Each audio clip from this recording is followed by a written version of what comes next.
Akai Force 3.5 update sample chopping. Akai Force 3.5 update sample chopping. Guess what I'm going to do? I'm going to use the Akai Force 3.5 update to chop a sample. I'm going to record the sample in from the SP404 MK2. That's the beat you hear playing in the back. We're going to make that today.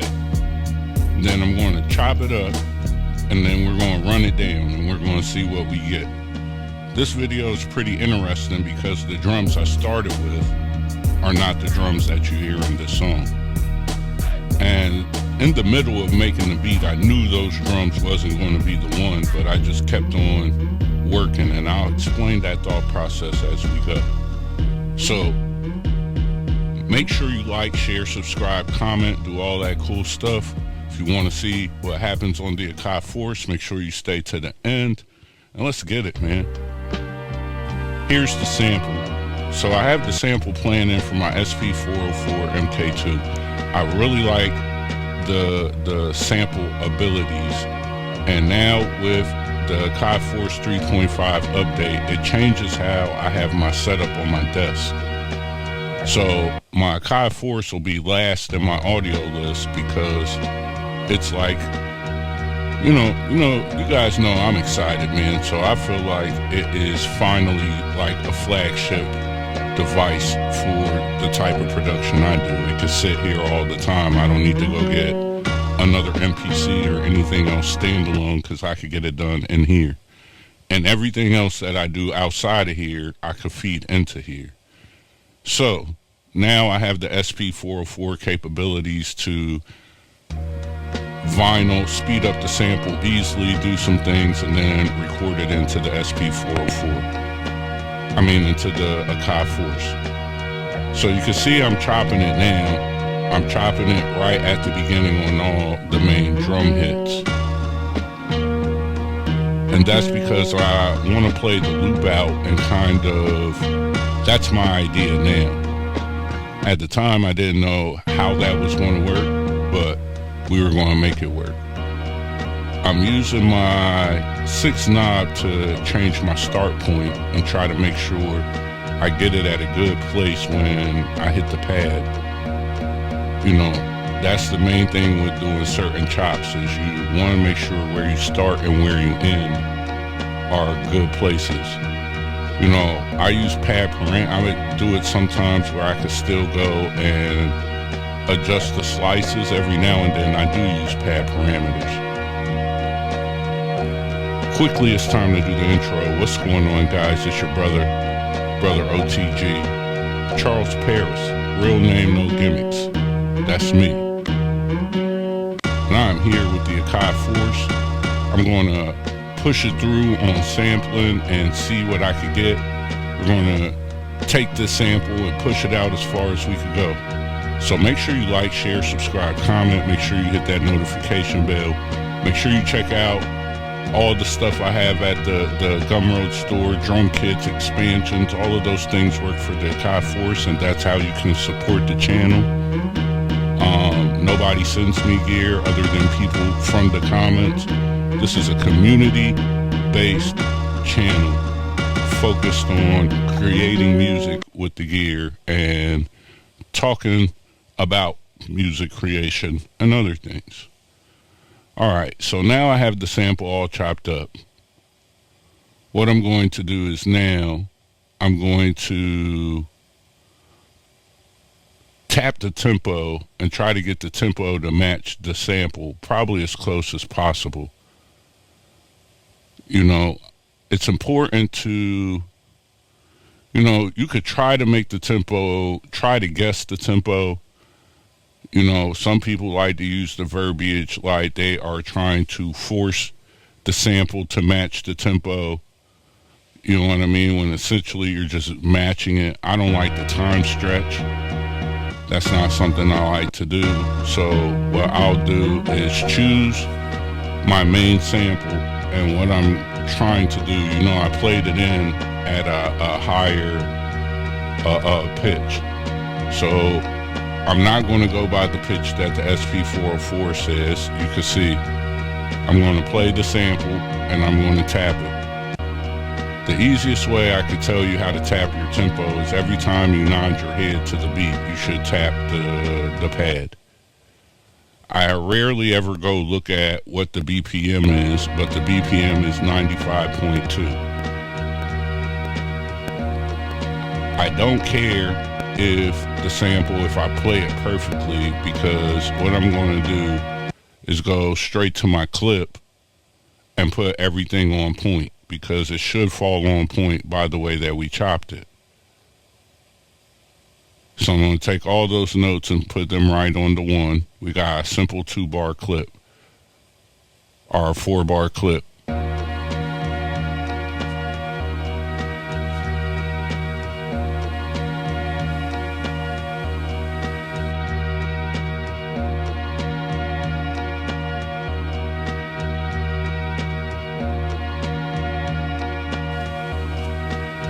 Alright, and now what I'm going to do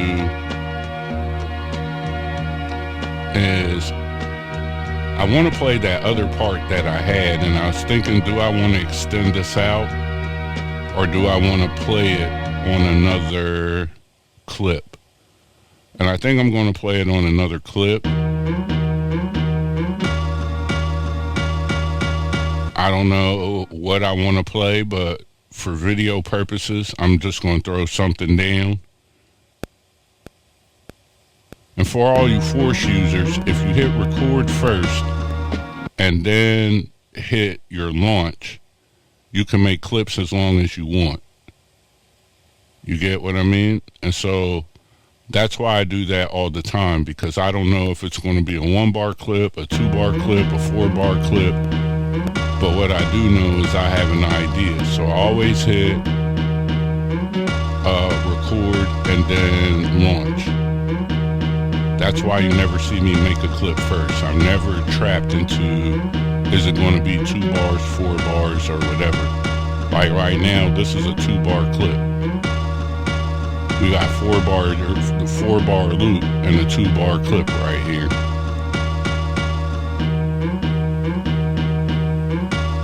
I'm going to probably utilize the feature of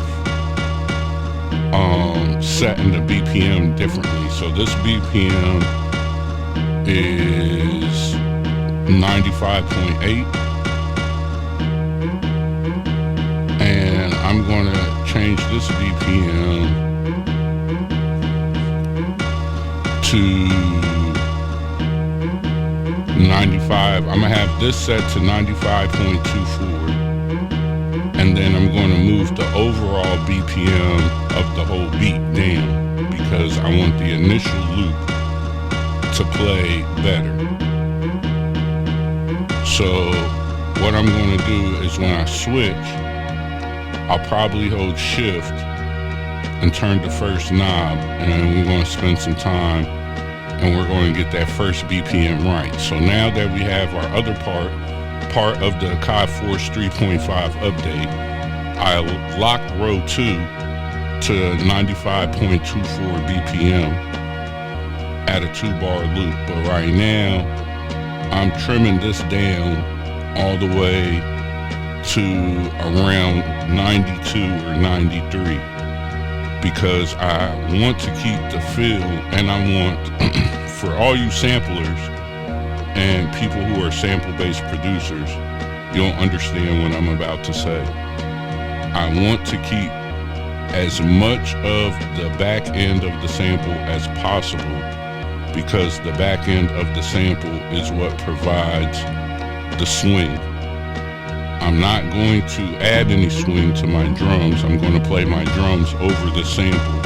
So in order to find the sweet spot for my ears and what I'm looking for, I'm going to slow it down as much as possible to get as much as the sample I could get to play before it goes to the next chop. So it's super seamless.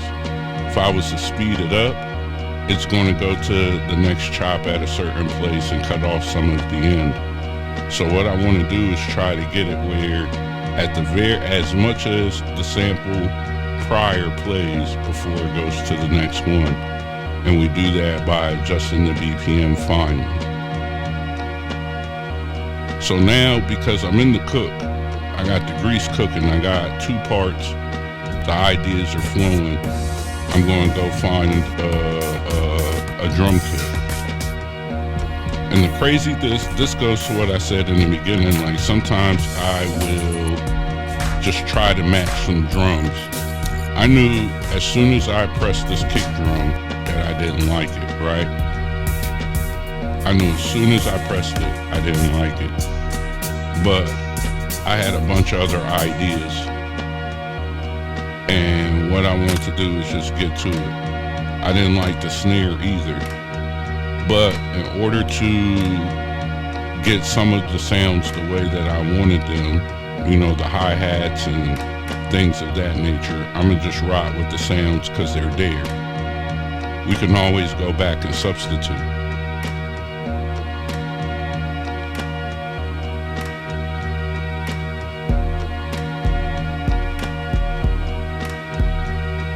Instead of plugging it in on the step sequencer, because once you put a note down from step sequencer mode, it automatically makes a clip. Now you could just hit record and you could play in whatever note you want to play. And you could lock the velocity on the right hand side. So right now that's what I'm doing, is I'm locking in the velocity. I'm still going to go in and probably change it down some and correct it. Sometimes I feel like the force records the velocity, but then once you start going in and editing it, it still sounds louder than what you wanted it to be. But I think that's just hi-hats in nature. Make sure you like, share, subscribe, comment. Make sure you hit that notification bell. Make sure you check out everything that I have in the Gumroad store. I truly appreciate everybody who watches the channel. I encourage you to comment. I will answer all comments. It might take me a little bit of time, but I will answer all comments this year. We take this channel to the next level. And it's a little bit of both of us. So it's a little bit of me, a little bit of you, and together we can take it as far as we want. So right now you can see that you can see on the step sequence some of the notes are off, but I'm going to leave them. That's part of that human feel. Not everything needs to be on beat. 2, sample screen 2 from track edit, program edit. I'm telling you, that's one of the most efficient ways to get everything done in a drum program. From volume to panning to sends, you know, track edit is the screen. Sample screen 2, you can change the pitch, the volume, and the panning, all from the same screen. And so it's definitely a place you want to go to work from. I always go through the drum effects and add a little bass to my kick, add a little bit of the clipper, you know, so that way I can hear it and feel it. I don't want to go too much into sculpting, sampling, and doing all that stuff. Right now, I want to get the idea sculpted out. And then, you know, I feel like when you chase it down, when you walk it down, you can get as much as your ideas locked into the project as possible, versus if you spend 30 minutes just working on the filter, or you spend 25 minutes just working on the hi-hats. That, you know, you make mental notes of these things. Like I knew with these kicks, I was going to change the kick. You know what I mean? But what I wanted to do is get everything else mostly in place, and then we'll come back and change the kick and the snare.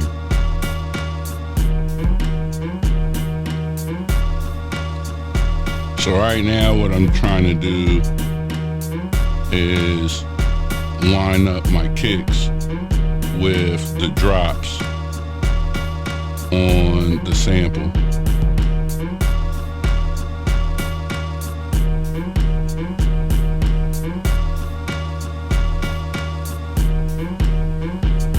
things like this, when you do stuff like this, you should remember it forever.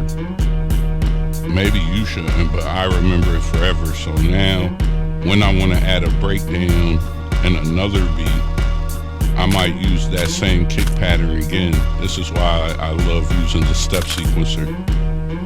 You know, some things, especially when I am building over a sample, you know, because some things I'll remember later on to utilize on my own to create my own breakdowns.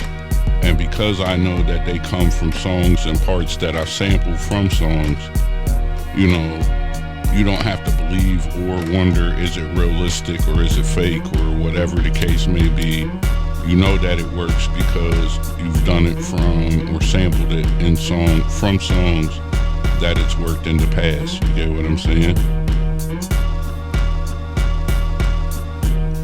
And I want to say, here's the plus of utilizing the SP404 through the Akai Force. I know a lot of people use the Force through the SP, you know, but the Force has its own IO and its own out. You know, we could color the sound, and we have unlimited ability with all of the effects to get the sound out of the Force to sound a couple way. We do have DJ performance effects that we can automate and add to the main channel if we wanted to do, and some of them are pretty similar to what's on the 404. So now the biggest key is that the 404 is an audio interface to your laptop, computer, or whatever you use. You can now utilize that to play samples from your computer, your laptop, your iPad, your phone, whatever, parts of movies, and get that into your Force quickly. You can also utilize the SP's effects to affect the sample first before you put it in. You know, it gives you the ability to really utilize the SP's sampling capabilities and its ease of hooking up to other things and sampling into the Force. I have the OP1 going into the SP404, but here's the kicker. This machine from 2019 supports Bluetooth. So I have it hooked up Bluetooth to the OP1 field. And so now I could send MIDI and utilize the 64 pads of the Force to play all of the plugins or synthesizers inside of the OP1, and then affect them through the 404 and record them in real time right into my beats. I'll show you guys that in another video. You know, plus I've been practicing some other things. Shout out to the Force users and the YouTube channels. Our community is small, but I appreciate you guys. So right now what I'm doing is just adding Subfactory to add a little bit of bottom in. I felt like the sample was really mid-heavy. Everything so far, my drums, everything is real mid-heavy, and we don't have anything in the low end. And part of not having anything in the low end is part of the reason why I'm going to end up switching that drum. Or that kick. I always say that drum. If you've stuck on my channel long enough, you know what I mean. You could tell that I come from recording live instruments and things of that nature, you know. I'm going to add Low Fly Dirt to Subfactory, even though it's going to distort. What I'm going to do is turn it down below the distortion, and I'm going to leave it on there. You know, part of what I want to do is clipping, and I kind of like the clip, but at the same time, you know, we'll fix that. But right now, I like the feel of it. It feels kind of dirty. It feels kind of loud, a little obnoxious. So I'm gonna work through it. You know what I mean?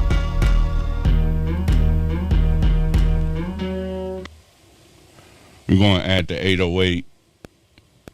We're going to add that on our drop. to make sure we get that together. So if you didn't notice, I went through my notes mode and I lined up the pitch of the 808 to the sample. So I know I'm playing like a D minor. I think it was a D for sure. So now what I want to do is I want to add some extra drum parts, some one shots, you know, like a hey and all that stuff. I normally have a drum kit with that, but I don't have my SD card in there from my MPC-1 or my Live 2, because now my Live 2 is mobile. You know what I mean? Live 2 is mobile, so now I can move it around and really use it in the impact for what it's for. So what I'm going to do is go to the A-Rap music, where I know there's some of those in there.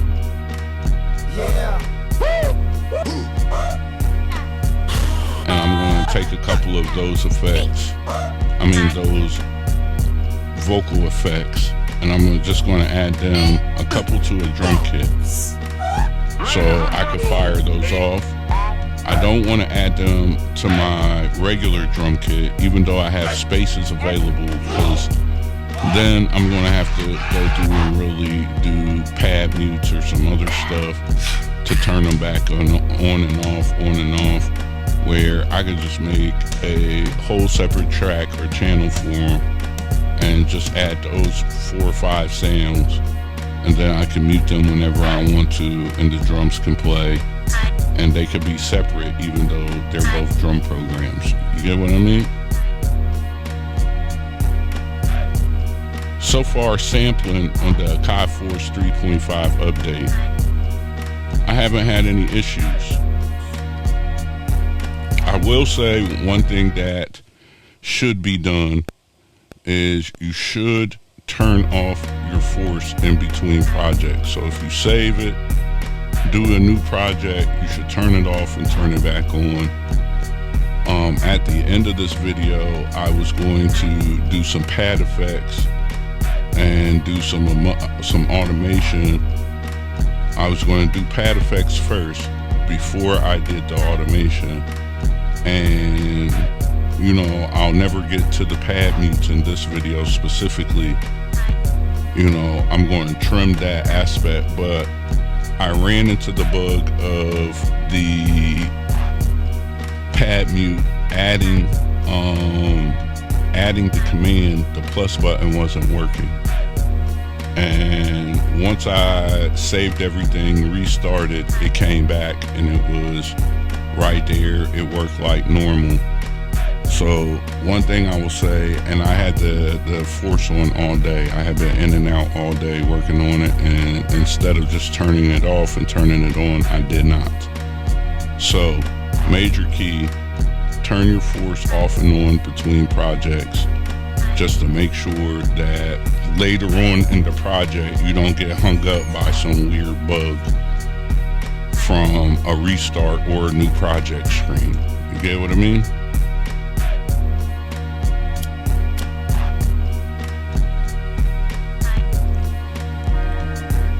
When you have sounds like this, you know,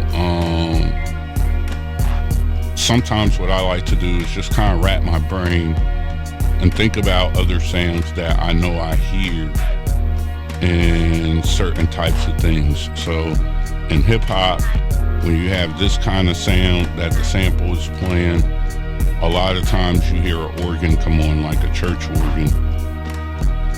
So I'm going to use the organ plugin, which is really good. You know, shout out to Akai and all the plugins. Shout out to them. You know, when having access to all the plugins and utilizing them standalone, I've grown to fall in love with them.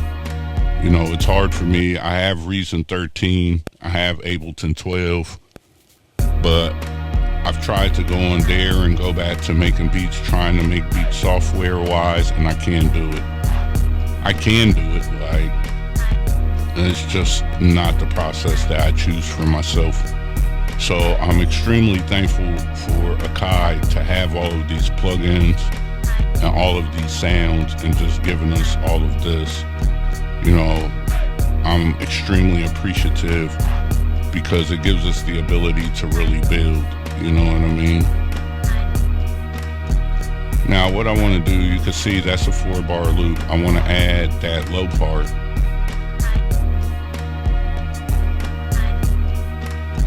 I almost made the mistake of recording to the arrangement, but I didn't.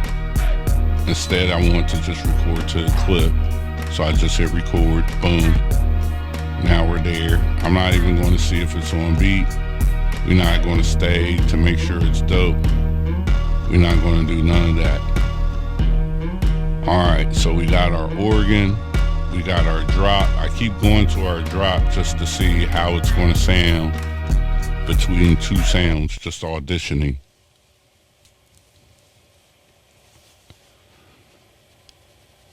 So now I'm going to erase my audio track. I told you guys about the audio track in the last video. You know,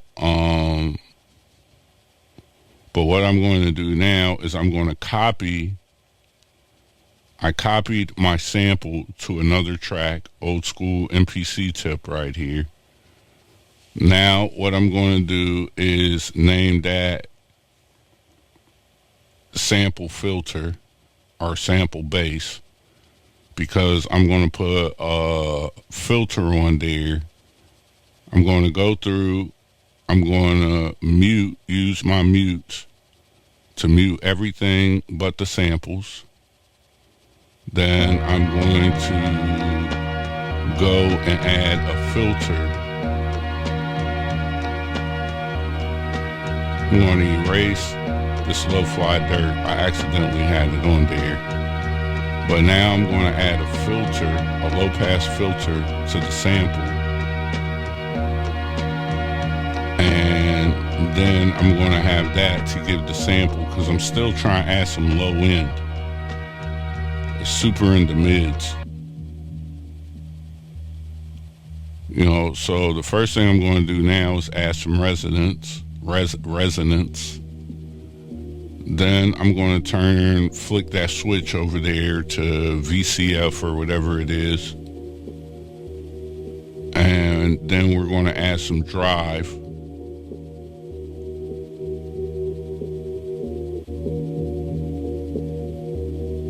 Then I might play with the frequency just a little bit to try to find the sweet spot.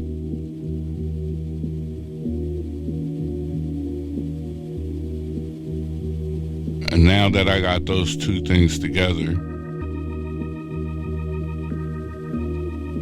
I'm going to go back and just kind of unmute each thing at a time and listen to where that sits to see if it gives it some body. And then when I bring the sample back, it should bring the sample back like with a boost.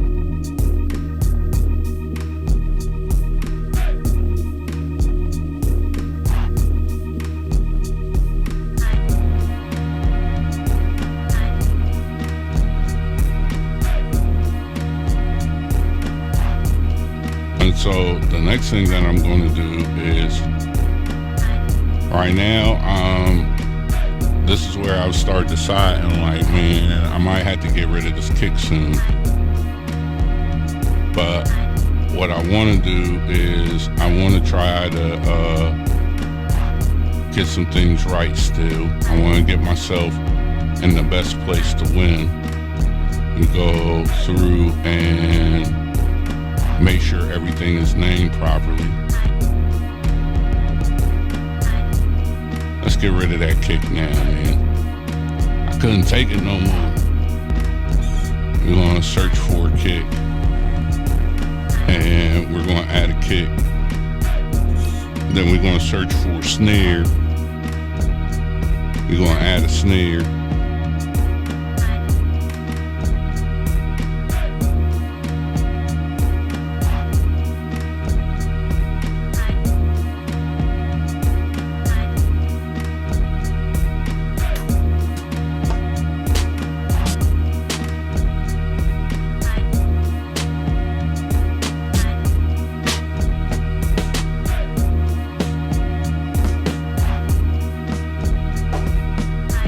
we may double up that snare, you know what I mean? We get a good one that feels good, and then I may even add another one, layer it up one time. Again, here's the ease of the step sequencer.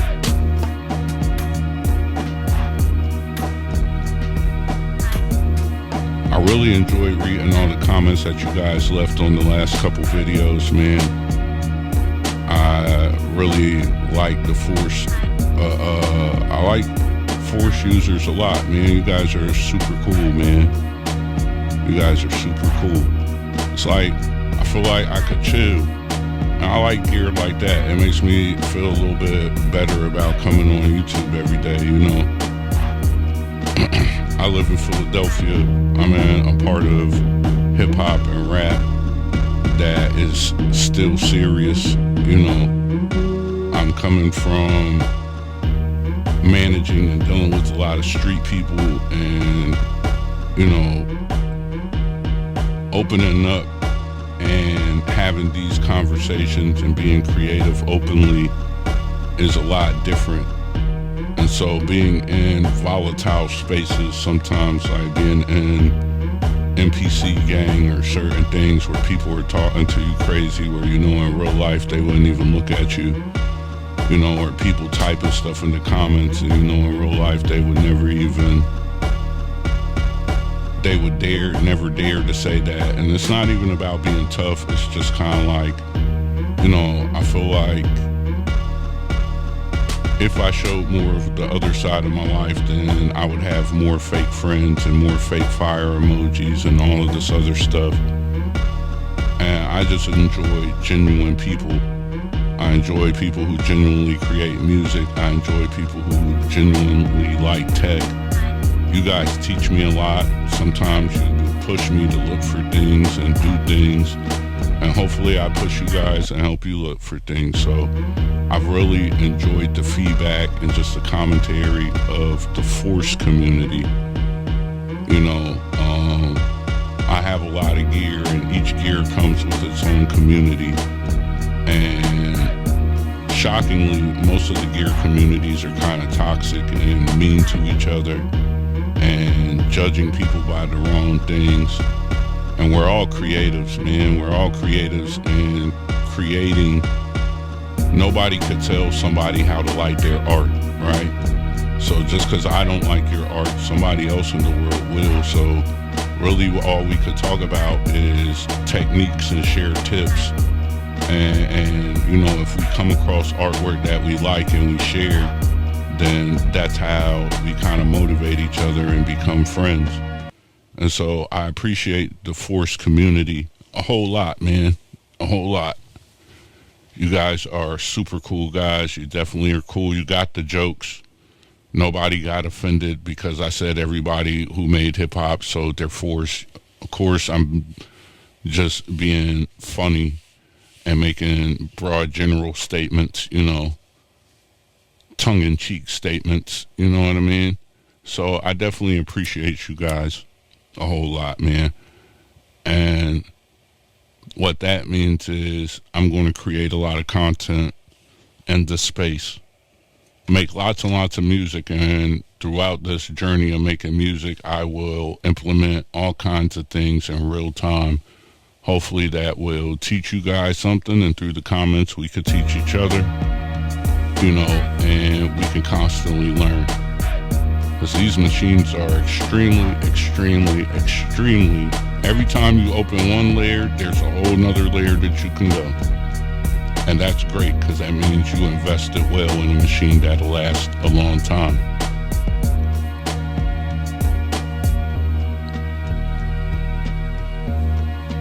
All right. I'm noticing now on the playback that it looks like in the bottom left-hand corner, there's a little plus button or something on our screen. I don't know what that means. Oh, so that's the shift and record. If you hold that, you can record arm. Okay.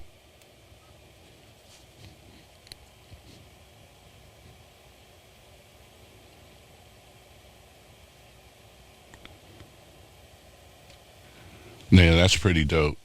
So that's letting you know their shift options. I never noticed that before. So excuse me for stopping and in the middle. Right now, what I'm doing is I'm copying and pasting, and I'm getting an arrangement together of how I want these to play. So I want the original sample to play by itself, so I just use my delete button to delete the clips. And now that I have that together, let's go ahead and get our arrangement together.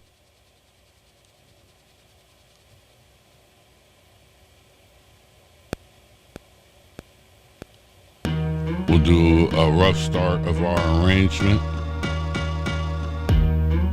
We'll go through and get it all together.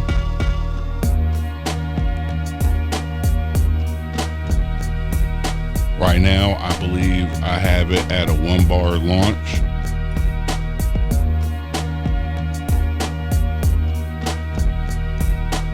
Or a quarter. So it'll start a quarter after I press the pad.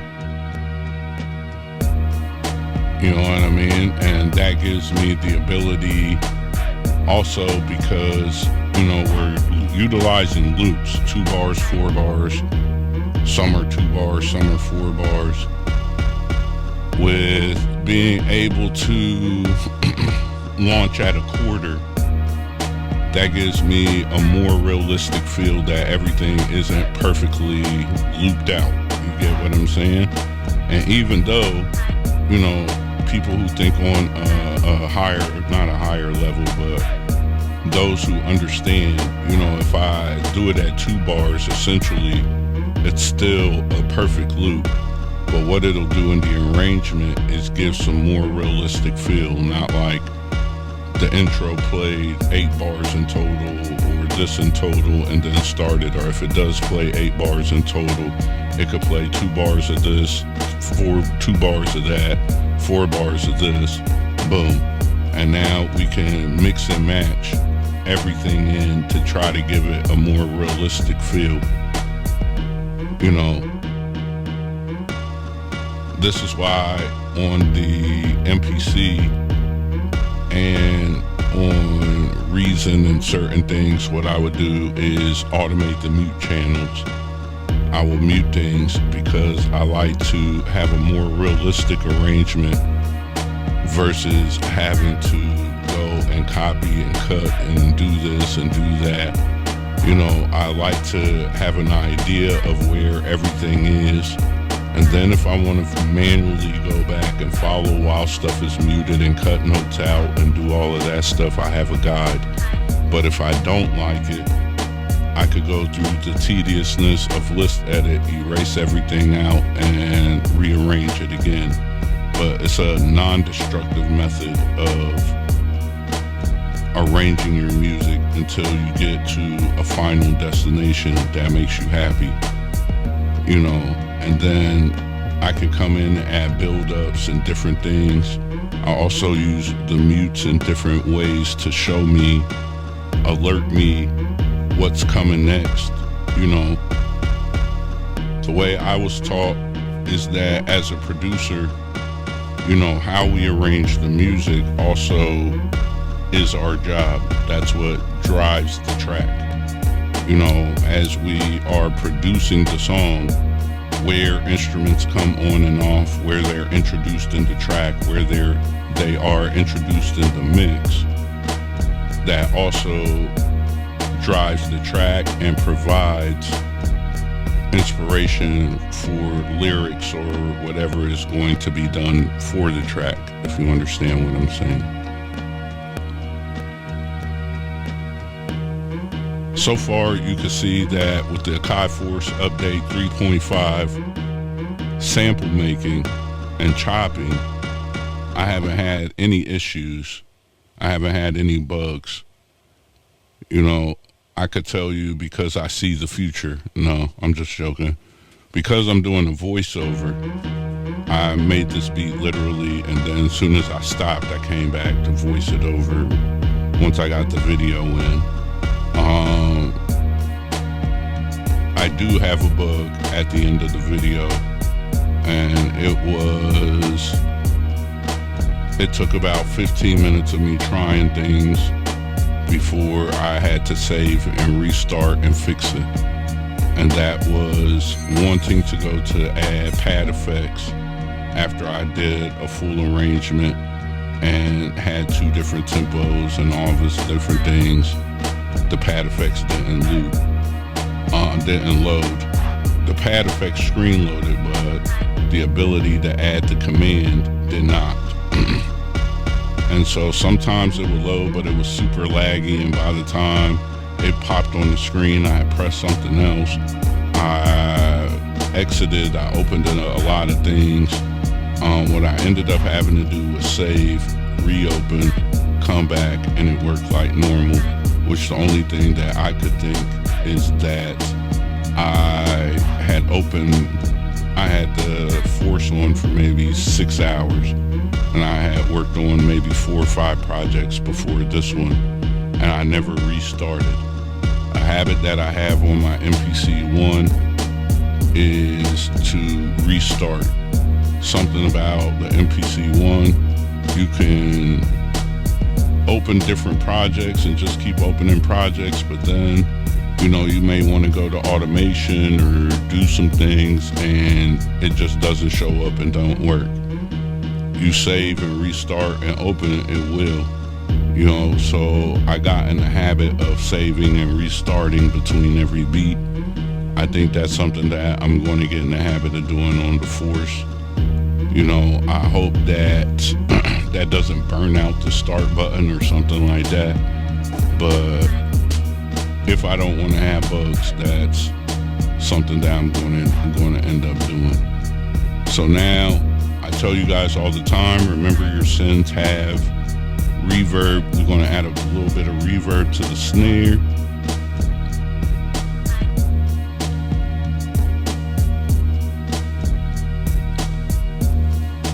I added some EQ to the main track, to the main out. I added the MP60 emulator to give it a little bit of dirt and grit.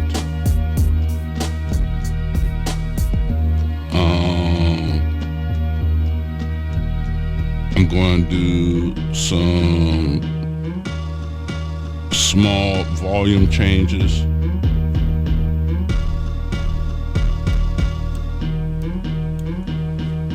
But right now, I want to say, as I wrap up, hopefully you guys seen something that will help you in this workflow.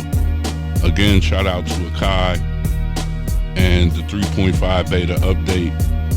It definitely cures some things. I seen a guy ask me about time signatures. I don't use different time signatures. I'm sorry. So I'm not the guy to tell you. Some things I just don't use, and maybe I will use them at some point, but for the most part, the music I make is 4/4 music. So I don't know about different time signatures. I couldn't tell you. If somebody knows if that works, please leave that in the comments. But you can see the chopping. You can see a workflow of how to use the main screen and just kind of navigate throughout a project.